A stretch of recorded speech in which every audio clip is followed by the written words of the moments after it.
guys, it's Quana back again with another movie review, and this time I finally got the opportunity to go see 2025's Superman, directed by James Gunn. This is now bringing us into the James Gunn era of the DC universe, and this particular film stars David Corenswet as Clark Kent, aka Superman, Rachel Brosnahan, aka Lois Lane, and Nicholas Hoult as Lex Luthor. I'm going to tell you my thoughts about the movie and try to limit my spoilers as much as possible. And I encourage you to let me know your thoughts around the movie if you've had an opportunity to see it. I'm going to let you know what I liked about it, what I didn't like about it, and whether or not I think it is worth your dollars at the box office or whether you should wait for it to hit streaming. So I was able to finally see it. It's been about 2 weeks since its release, and I've heard a lot of chatter around it. Most of the chatter around it has been good. Most people have applauded this new era of the DC universe, with this film being very succinct, with it being very clear in its messaging, and of course with it bringing that special sauce that is James Gunn. However, some people have been very upset with what they feel is a new woke Superman, kind of ignoring the history of Superman and what Superman has always been meant to represent, and also the original creators of Superman and what their background and biography brings to the table and to the conversation. And so I have never been a big DC person, and I've said this on this channel several times. I am more of a Marvel girly. When I had the opportunity to go to the movies the other day, I knew that I was going to see Weapons, review coming soon, and I had planned on going to see Fantastic Four. However, I left the house late, wasn't able to make my screening of both movies work, and so what I was able to make work was Superman because it was airing closer to my arrival at the theater, and then go see Weapons, and so that's what I ended up seeing. That said, as someone who has seen a lot of DC projects and a lot of Superman projects, but never been really keen on this character, I enjoyed this movie. And I think that is a movie that you can enjoy and will enjoy just on a basic movie making standpoint. Cinematography is gorgeous. The use of CGI, it looks good, it feels good, it feels like the world building here is grounded in some way. It looks like you are watching a James Gunn film, and what I mean by that is if you were a fan of what he did with Guardians of the Galaxy, then I think you'll like this movie as well. I noticed that there were several things that I looked for as hallmarks to a James Gunn production. The soundtrack and score being very up-tempo, energetic, working well with the emotional beats of the movie. That's something that he's incredibly strong with. The actors that he chooses to work with, both the familiar and the new, kind of bring a certain flair and a certain charisma to their performances.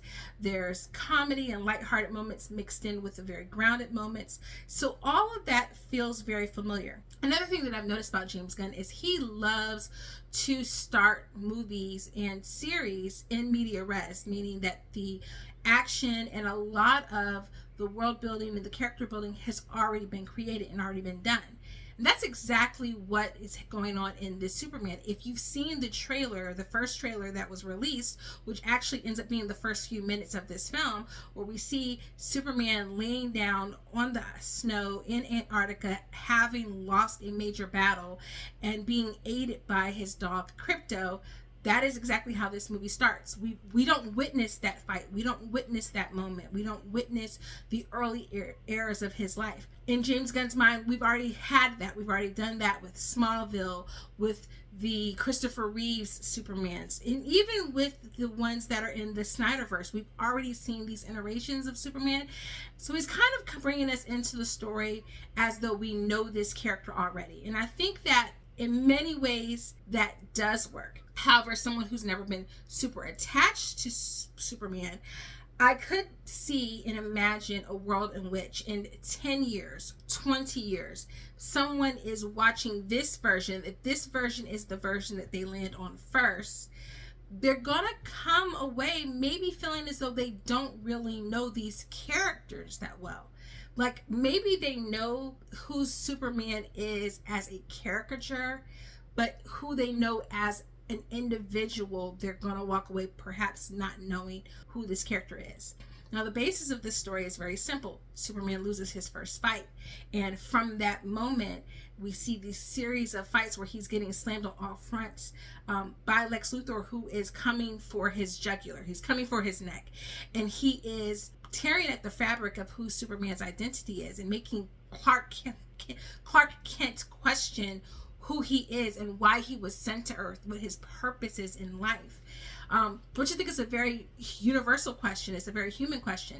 And also it's a good question for someone at that stage of their life where maybe they've accomplished certain things in their career, but they're ready to move on to a new state, marriage or family or what have you, and you begin to question what's happening with your life and who are you.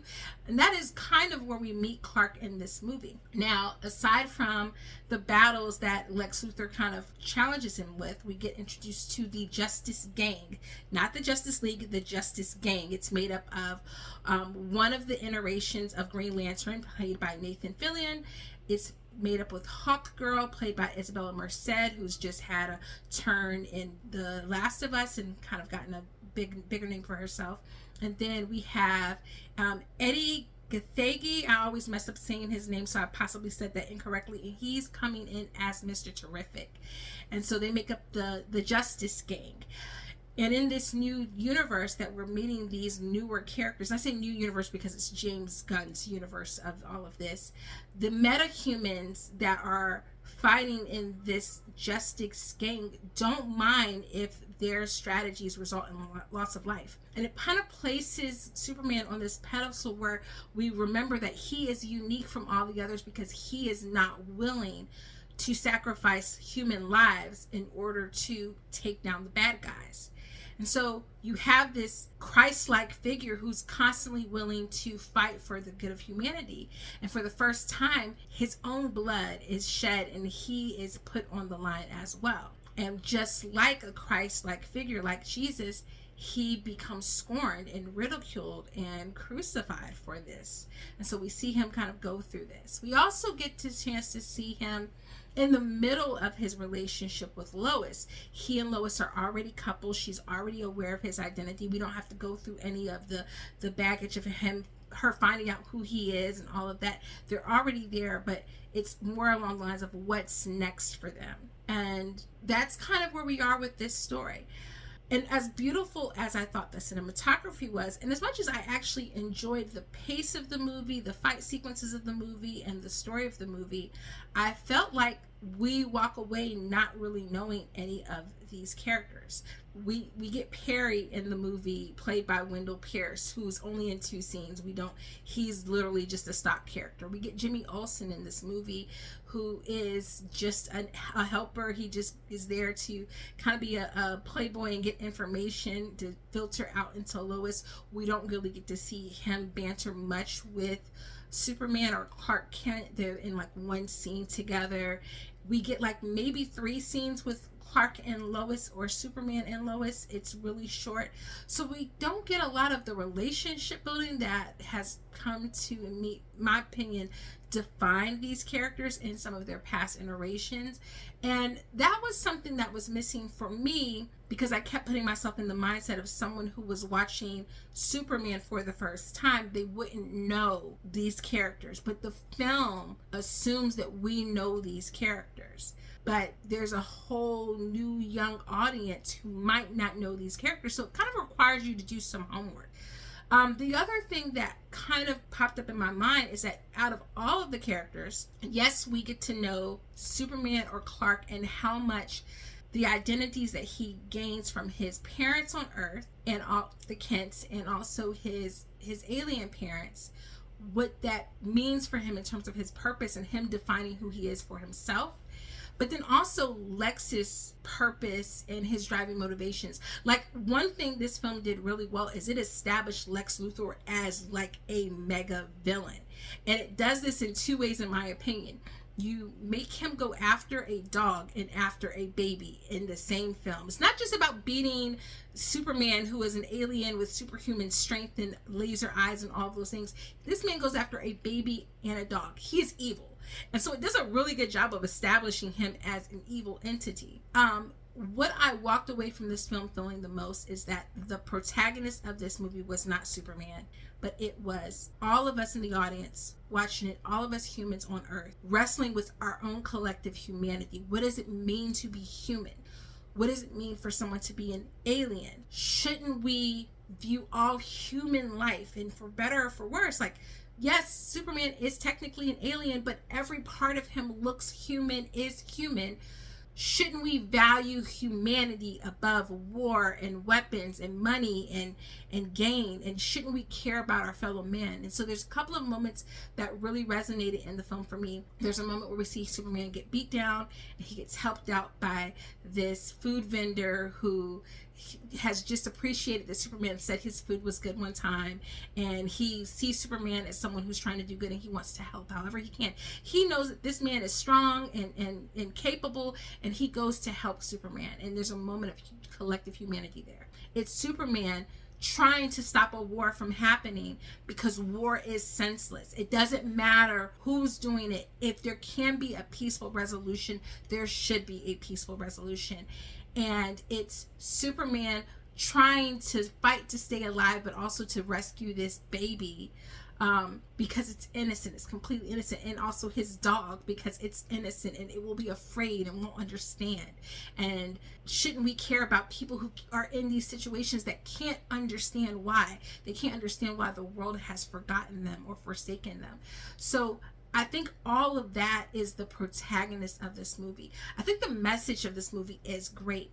It doesn't serve as a traditional narrative in that way. And so I think for me, it's not a 5-star movie, but it's definitely a strong 4-star movie. Like I said, I would give this movie a solid 88%. No curve this time. A solid 88% if I'm grading it out of 100, and a solid 4-star rating.